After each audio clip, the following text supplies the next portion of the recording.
I stood beneath the golden lights of Oak Ridge Country Club with a microphone in my hand and 30 years of marriage dying quietly behind my smile. The room was full of people who thought they knew us. Church friends, business partners, neighbors, my husband's employees, our children, my mother-in-law, seated at the front table like a queen waiting to be honored. Behind me, a giant screen showed our wedding photo from 1994. Mark in his black tuxedo, me in my lace dress, both of us young enough to believe promises were permanent. Mark had just finished his speech. He called me his rock, his best friend, his loyal wife. Then he kissed my cheek while the whole room applauded, and I smelled her perfume on his collar. Vanessa Cole sat 3 tables away in a wine-red dress, pretending to be just another business guest. Around her neck was the diamond necklace my husband had bought with our joint account. The same necklace he told me was a donation item for a charity auction. My son Ethan wouldn't look at me. My daughter Rebecca kept twisting her napkin under the table, and my mother-in-law Patricia had already warned me in the ladies' room 10 minutes earlier. "Linda," she whispered, gripping my wrist hard enough to hurt, "whatever you think you know, tonight is not the time. A wise wife protects her family." I looked at her then and almost laughed, because for 30 years, that was exactly what I had done. I protected Mark when the bank refused our first business loan. I protected him when payroll was short, and I sold my grandmother's bracelet to cover his mistakes. I protected him when he took credit for the company we built together. I protected him when our children started treating my silence like proof that I had nothing important to say. And when I found out he had been paying another woman's rent, my family did not ask if I was okay. They asked me to stay quiet. So I did. I stayed quiet while I collected the bank statements. I stayed quiet while my lawyer froze the accounts. I stayed quiet while the handwriting expert confirmed my signature had been forged. Then I walked into our 30th anniversary party wearing pearls, carrying a white envelope, and smiling like the obedient wife they all expected. I lifted the microphone closer to my mouth. The applause faded. Mark smiled at me, confident and careless. I smiled back. "For 30 years," I said, my voice calm enough to frighten even myself, "I kept this family's secrets better than anyone in this room." The first person to stop smiling was my husband. The second was his mistress. And before the night was over, everyone who told me to stay silent would understand exactly why that was their biggest mistake. 3 weeks before the anniversary party, I was sitting alone at our dining room table, sorting through 30 years of photographs. There was Mark in 1994, standing beside a borrowed pickup truck with a grin too big for his face. There was me, 26 years old, holding a yellow folder full of unpaid invoices and pretending I was not terrified. There was Ethan as a baby, asleep in a laundry basket in the corner of our first tiny office because we could not afford childcare. There was Rebecca at 4 years old, coloring on the back of lumber receipts while I begged a supplier on the phone to give us 1 more week. People like to say Mark built Whitaker Custom Homes from nothing. That was not exactly true. We built it from overdraft fees, cold dinners, maxed out credit cards, and the kind of exhaustion that makes your bones ache. Mark shook hands with clients and stood in front of finished houses for magazine photos. I handled payroll, invoices, permits, taxes, and every quiet emergency that never made it into his speeches. I was not bitter about that back then. I loved him. I believed marriage meant carrying the parts no one else could see. That afternoon, I was preparing a slideshow for our 30th anniversary party at Oak Ridge Country Club. Mark had insisted on something elegant. Nothing too emotional, he had said over breakfast, scrolling through his phone. Just classy. A few wedding photos, some family memories, maybe a couple company milestones. Company milestones. As if those milestones had appeared by magic. Still, I did what I had always done. I made things beautiful. I protected the image. I had just scanned a photo of us standing in front of our first completed custom home when my laptop chimed with a bank notification. At first, I almost ignored it. After 30 years of managing household expenses, bank alerts were background noise to me. But something about the number made my hand pause over the mouse. I stared at the screen. Magnolia Ridge was not a vendor. It was not a subcontractor.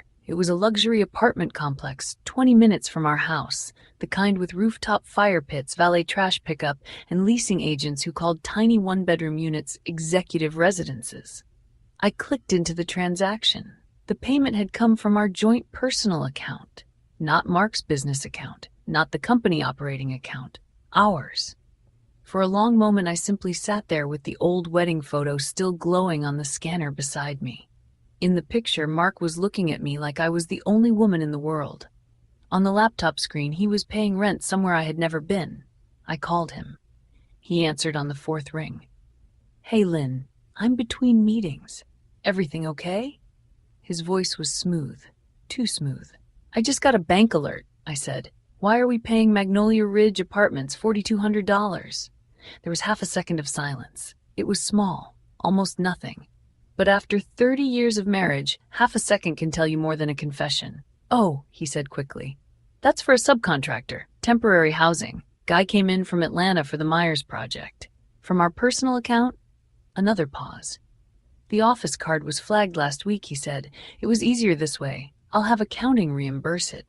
He sounded annoyed now, like I had interrupted something important. "What's his name?" I asked. "What?" "The subcontractor." Mark exhaled sharply. "Linda, I don't have time to dig through staffing details right now. I told you what it is. I'll handle it." He ended the call before I could ask another question. I sat very still.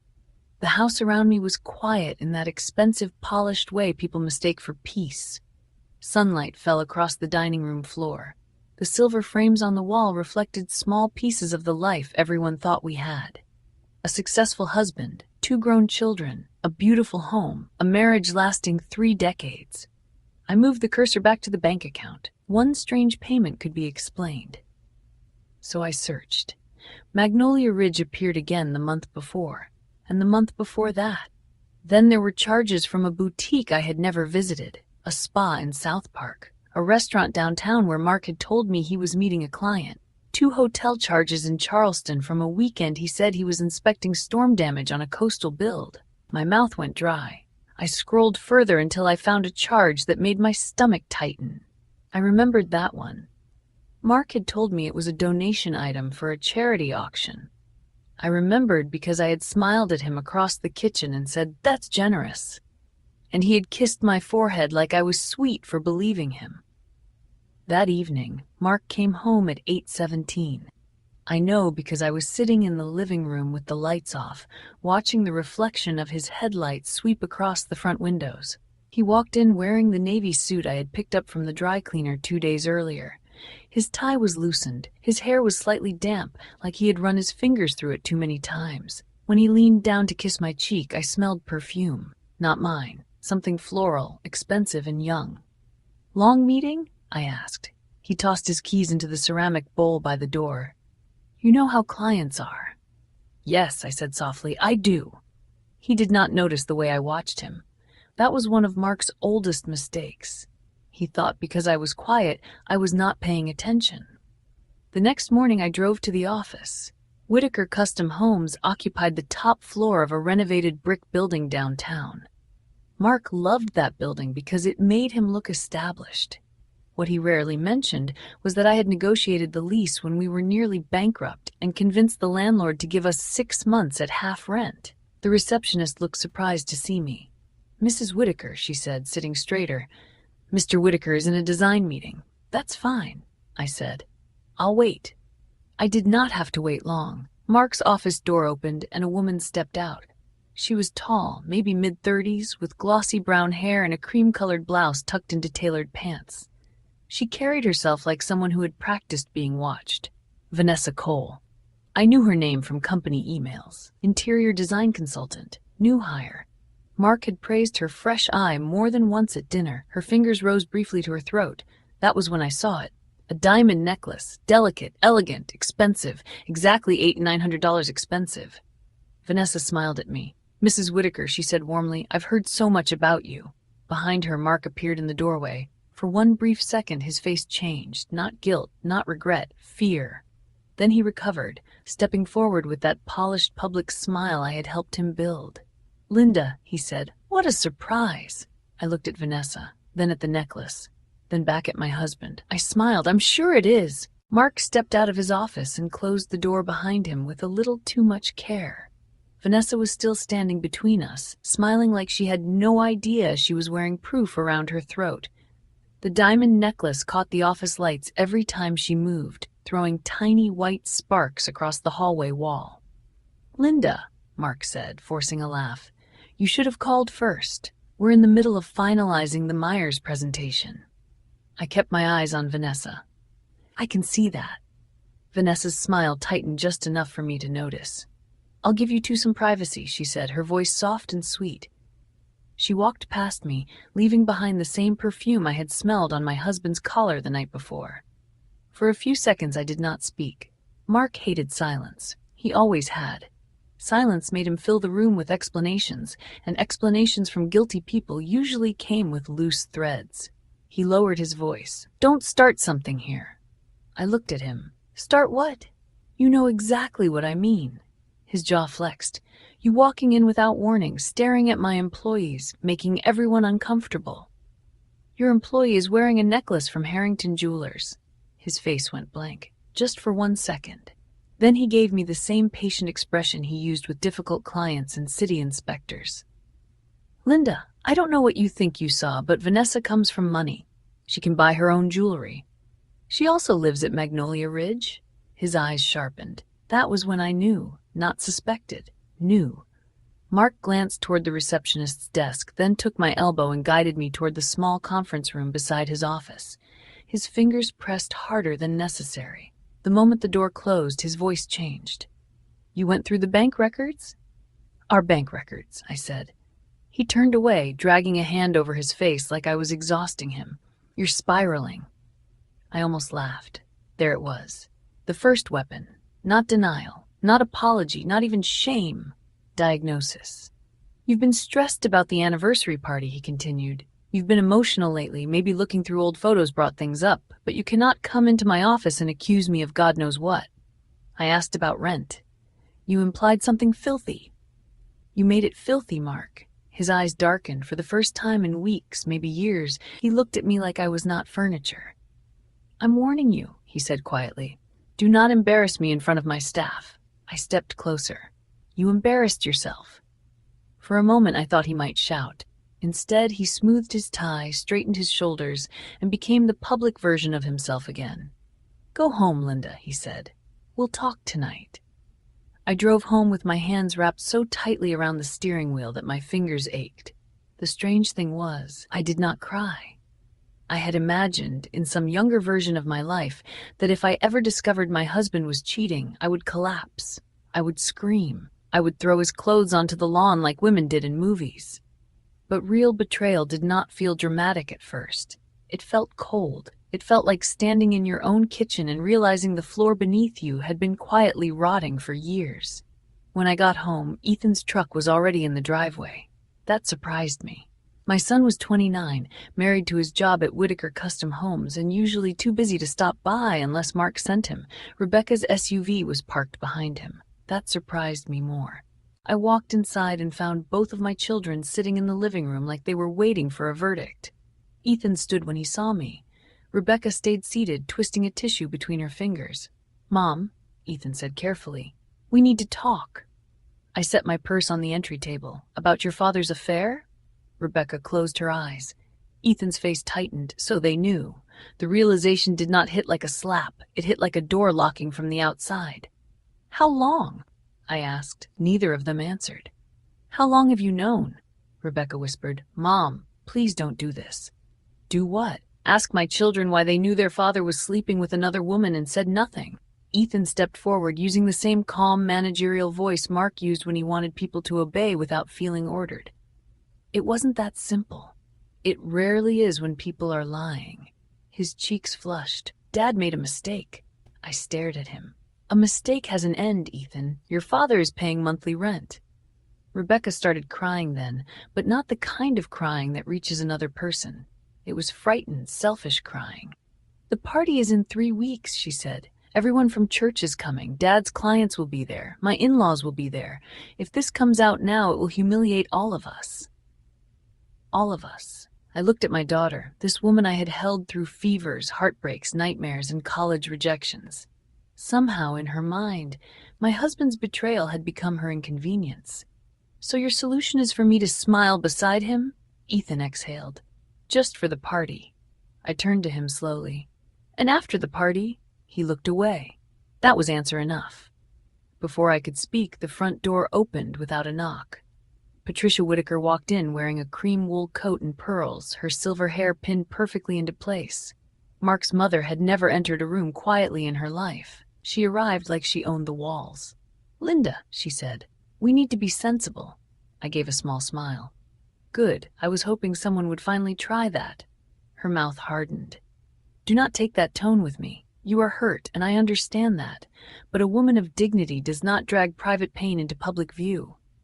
My pain became public the moment your son used our money to fund it."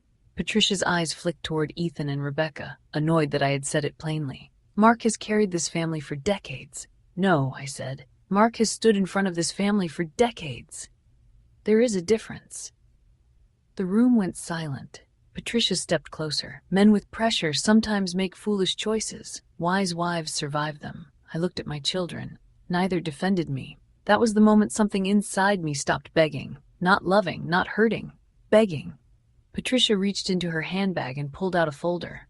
"Mark asked me to give you this. It is only a financial clarification agreement. Sign it before the anniversary party. It protects the company and keeps things stable."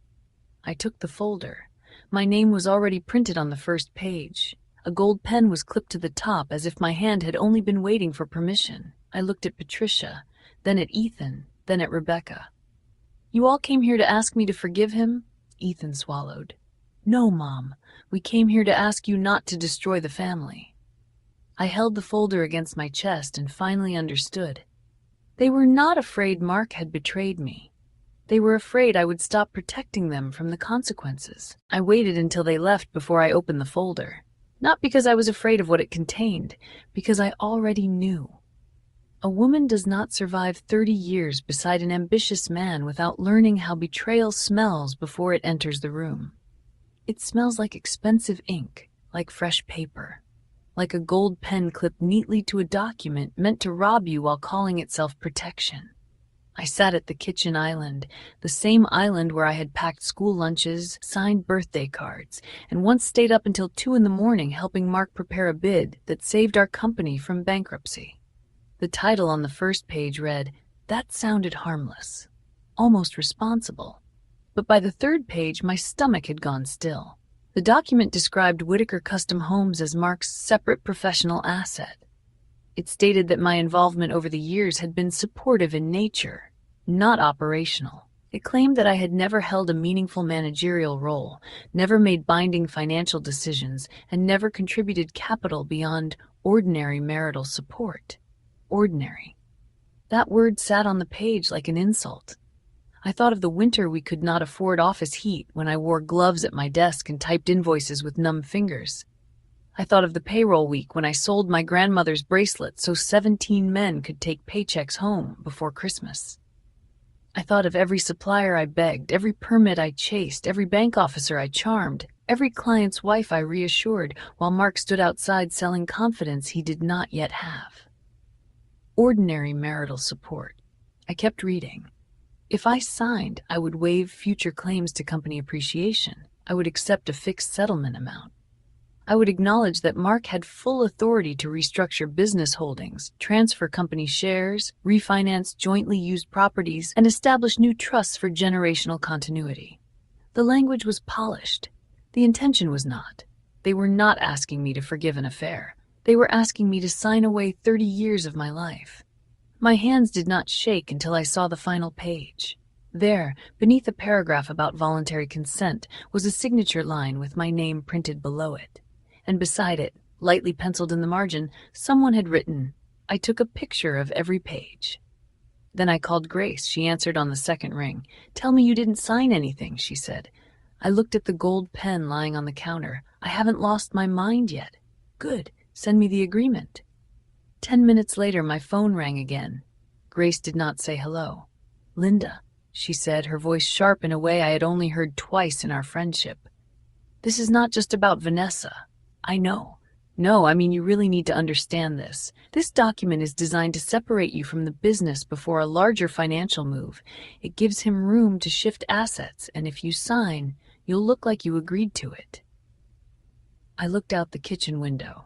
Mark's rose bushes moved lightly in the wind. He loved those bushes because guests always complimented them. He never watered them once. What larger move? I asked. I need access to old statements, business distributions, property records, anything from Lake Norman. My breath caught. The lake house? Yes. That house was paid for with money my parents left me.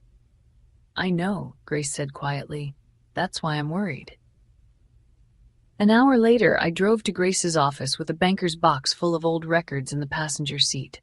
Grace worked out of a small brick building near downtown, the kind of place with bad parking and excellent coffee. She had been my friend since our children were in kindergarten, but before that, she had been a forensic accountant. Mark used to call her too suspicious. Now I understood why he disliked her. Grace spread my records across a conference table and began working with a yellow legal pad, 2 monitors, and the patience of a surgeon. For nearly 3 hours, I watched her follow numbers the way other people follow footprints. She found the Magnolia Ridge payments first, then the jewelry, then the hotel charges. Then she found something worse. VC Interiors LLC, she said. I leaned forward. Vanessa Cole. That would be my guess. The company had received 5 payments from Whitaker Custom Homes over 11 months. Design consulting, vendor coordination, premium staging services. Total amount, $75,000. I stared at the screen. She works for him. She also appears to be billing him through her own company. Is that illegal? Not always. Grace's mouth tightened, but this signature might be. She turned the monitor toward me. There was an approval form for one of the payments.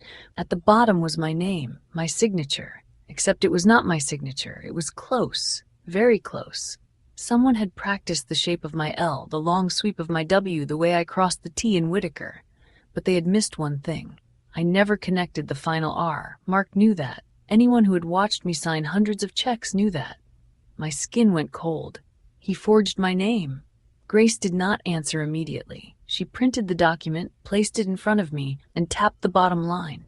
Someone did. The room seemed to narrow. An affair could be explained with weakness, lust, vanity, cruelty. Forgery required planning. Forgery required sitting down, studying my name, and deciding that my consent was just another obstacle to work around. Grace reached across the table and squeezed my hand.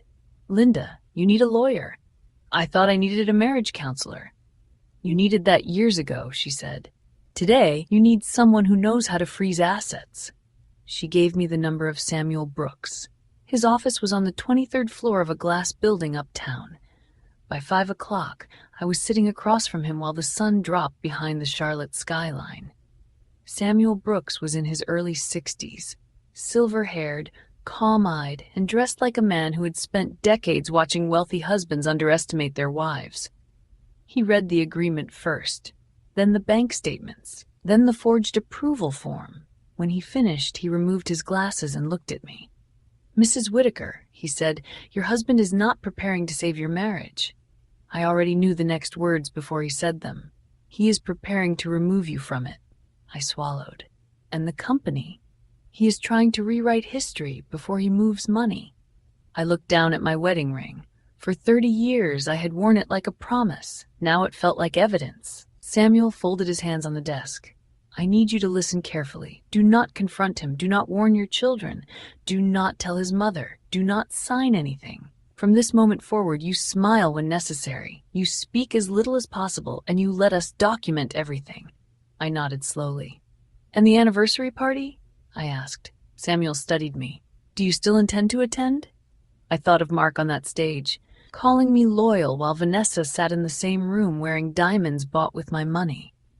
I thought of Ethan asking me not to destroy the family, Rebecca asking me to get through the night, Patricia telling me wise wives endure. Yes, I said. Samuel leaned back. Then we will make sure you walk in protected. I picked up the folder, feeling something inside me harden into place. For 3 weeks, they had mistaken my silence for weakness. They were about to learn it was strategy. For the next 10 days, I became the easiest woman in the world to underestimate. I smiled when Mark came home late. I nodded when he told me he had client dinners.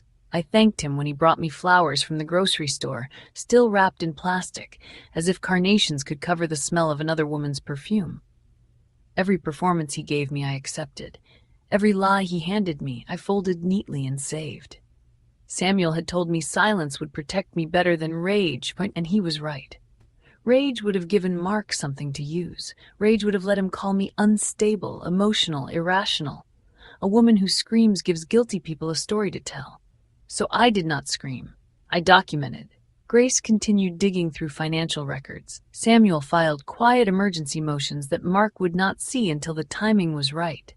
A handwriting expert compared my real signature to the forged approval forms. A private investigator photographed Mark entering Magnolia Ridge Apartments at 7:42 on a Thursday evening with a bottle of wine in one hand and a garment bag in the other. The next morning, Mark sat across from me at breakfast and kissed the top of my head. "Big day," he said. "For who?" He paused. "For us, Linda. The party is coming together." I looked at him over my coffee. "Yes," I said, "it really is." He smiled, relieved that I sounded calm. That was his second mistake. His first was betraying me. His second was believing calm meant forgiveness. 2 nights before the anniversary party, Mark tried one last time to get my signature. He came into our bedroom while I was hanging my dress on the closet door. Not the soft blue dress Rebecca had suggested, not the silver dress Patricia said would make me look gracious. I had chosen black, simple, fitted, elegant. The kind of dress that did not ask permission to enter a room. Mark noticed it immediately. "Black?" he asked. "It's formal. It looks a little severe for an anniversary party." I smoothed the sleeve. "Maybe I'm feeling severe." His mouth tightened, but he forced a patient smile. He placed the post-nuptial agreement on the bed between us. "I spoke with Mother," he said. "She thinks it would mean a lot if we handled this before Saturday." I turned slowly. "Your mother thinks my marriage contract is her concern?" "She thinks stability is everyone's concern." There's that word again. He sighed, rubbing the bridge of his nose. "Linda, I am trying to keep this family from falling apart." "No," I said quietly. "You are trying to keep the roof from leaking after you set the house on fire." His face hardened. For 1 second, the polished husband disappeared. "You need to be very careful," he said. There it was. Not love, not regret. A warning. I looked at the document on the bed. "And if I don't sign?" He stepped closer. "Then things become more difficult than they need to be. Ethan's future at the company becomes uncertain. Rebecca's children could lose the education fund. The lake house may need to be liquidated. Lawyers will eat through everything we built." Everything we built. He still used that word when he needed me emotionally attached, but never when he was dividing ownership. "You would punish your children because I refused to sign?" "I'm saying actions have consequences." I almost admired the cruelty of it. He had taken his affair, his forgery, his secret payments, and somehow placed the consequences at my feet. "You're right," I said. "They do." For the first time that evening, Mark looked unsure. Before he could respond, my phone buzzed. A message from Ethan. I turned the screen toward Mark. "Did you ask him to send this?" He glanced at it and looked away. "Ethan is worried about you." "No, Ethan is worried about Ethan." Mark said nothing. My phone buzzed again. "Rebecca." I read the message twice. Then I set the phone face down on the dresser. Something inside me grew very still. It was strange, realizing your family did not want peace. They wanted your silence dressed up as peace. They wanted your pain hidden under makeup, your humiliation covered with pearls, your broken heart seated politely at table 1. Mark picked up the gold pen and held it out. "Linda," he said softly, changing tactics, "we have had a good life. Don't let one chapter ruin the whole book." I looked at the pen, then at my husband. "How many chapters did you write with Vanessa?" His hand dropped. He looked tired then, not guilty, tired, as if my refusal to be deceived had become an inconvenience. "I made a mistake," he said. "A mistake doesn't come with a lease agreement." He flinched. I stepped closer to him. "And a mistake does not forge my signature." The color drained from his face. There it was, the tiny crack in the mask. He recovered quickly, but not quickly enough. "I don't know what Grace has been filling your head with," he said. "I never said Grace." The silence that followed was beautiful. For the first time, Mark understood that I was not as far behind him as he had hoped. He placed the pen on the bed. "You don't want a war with me, Linda." I smiled. That smile felt unfamiliar on my face. Colder, cleaner. "No, Mark," I said. "I wanted a husband." I picked up the agreement, folded it once, and placed it back in his hands. "Saturday," I said. "I'll say everything I need to say." He studied me for a long moment. Then, because arrogance is just stupidity wearing a better suit, he believed what he wanted to believe. He thought I meant forgiveness. He thought I meant loyalty. He thought I meant one more public performance by the obedient wife who had protected him for 30 years. After he left the room, I opened the top drawer of my vanity. Inside was a white envelope from Samuel Brooks. Copies of the bank records, copies of the forged signatures, photos of Magnolia Ridge, the emergency asset freeze petition, the divorce complaint, and one small flash drive prepared for the country club's projection system. I placed the envelope in my black clutch beside my lipstick and the pearl earrings Patricia had demanded I wear. Then I looked at myself in the mirror. For the first time in weeks, I did not see a betrayed wife. I saw a witness, and Saturday night, I was going to testify. Oak Ridge Country Club looked exactly like the kind of place where wealthy families came to lie beautifully. The ballroom glowed under soft golden chandeliers. White roses spilled from crystal vases on every table. Champagne glasses caught the light like tiny mirrors. At the entrance, a framed photograph from our wedding day stood on an easel, surrounded by candles and baby's breath. Linda and Mark Whitaker. 30 years of love. 30 years of loyalty. 30 years of lies. I stood just outside the ballroom doors for one extra second, my black clutch held in both hands. Inside that clutch was the truth.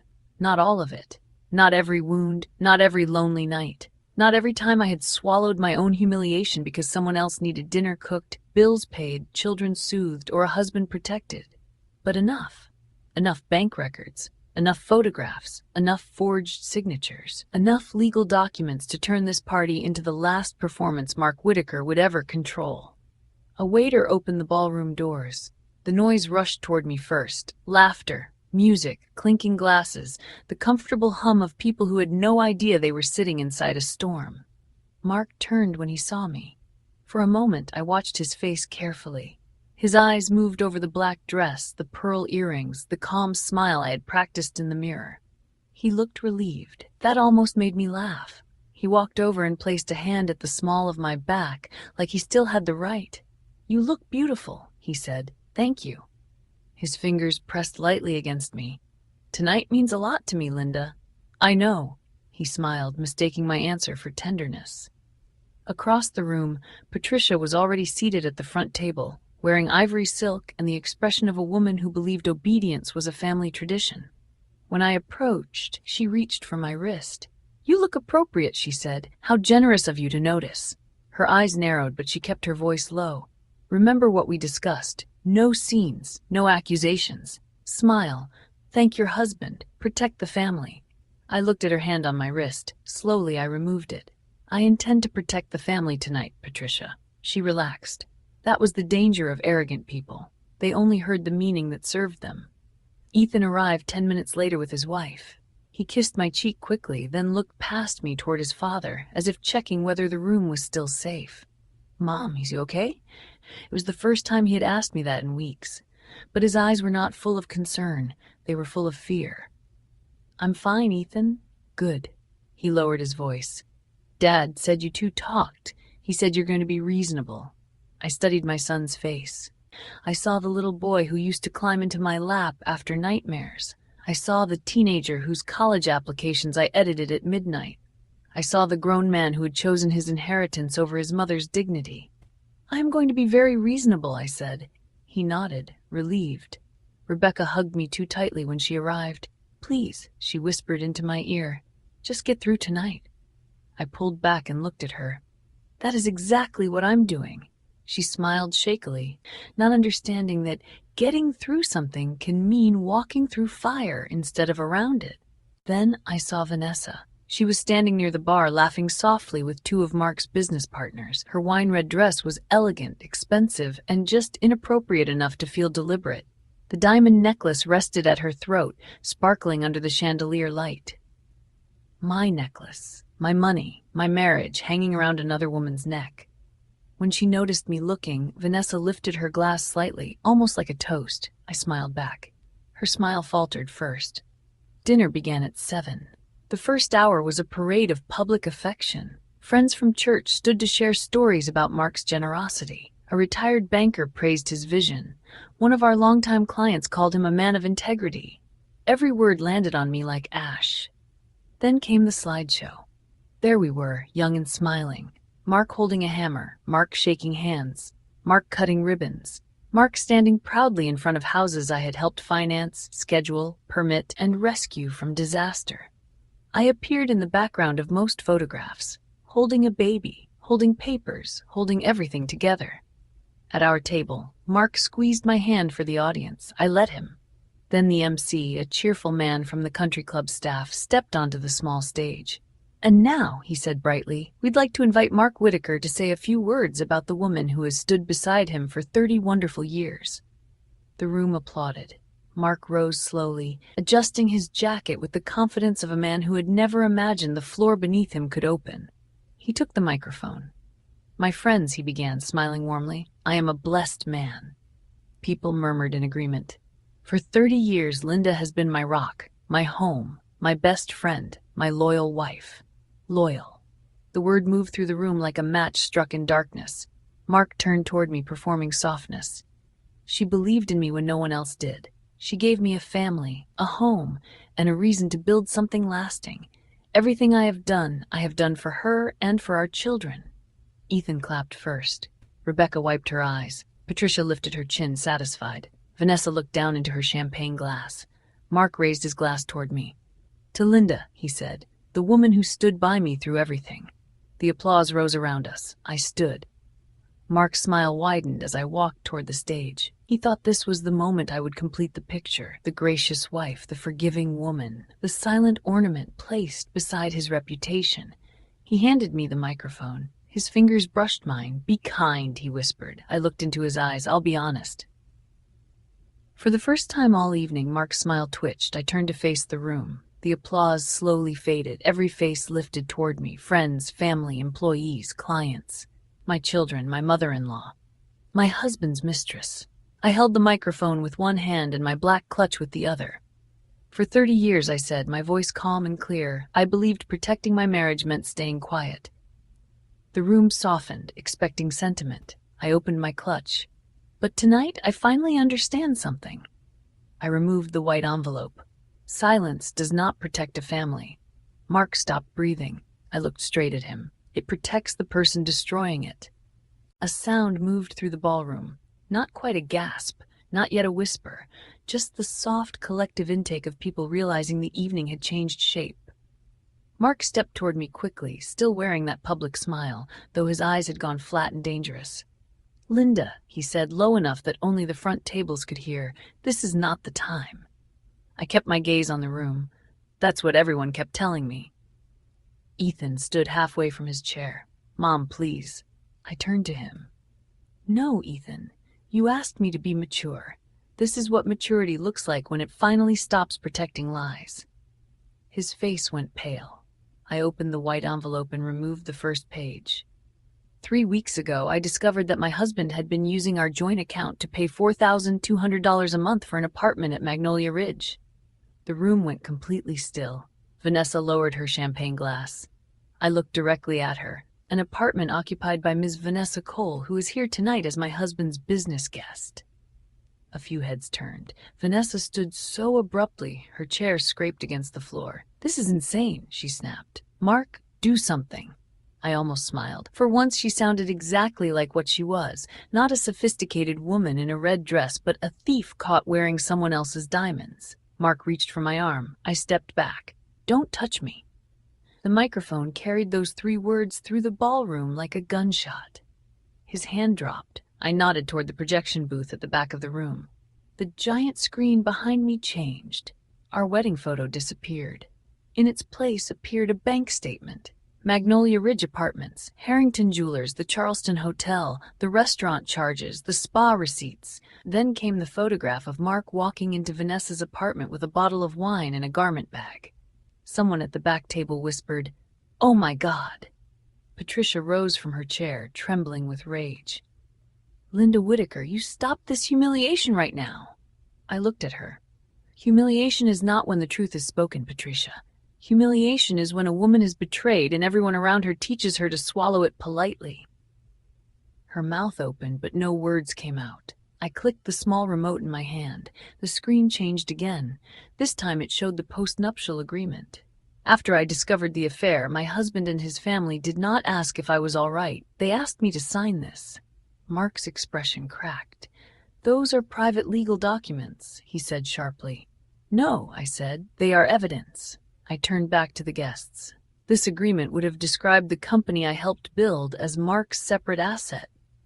It would have reduced 30 years of my labor to something called ordinary marital support.